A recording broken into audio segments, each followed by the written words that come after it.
సీతమ్మ అందాలు రామయ్య గోత్రాలు రఘురామయ్య వైనాలు సీతమ్మ సూత్రాలు ఏకమవ్వాలంటే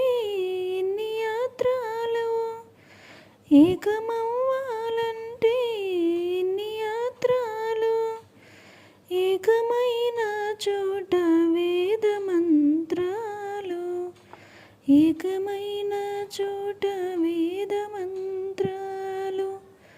కంచి మేసిన చేను కామాక్షిదైతే చేనుకేలే చింత చెప్పవే చెలియా కాసి దోచిన దొంగ ఈశుడే అయితే గంగకేలే బెంగ తెలుపవే సఖియా సీతమ్మ అందాలు రామయ్య గోత్రాలు రఘురామయ్య వైనాలు సీతమ్మ సూత్రాలు.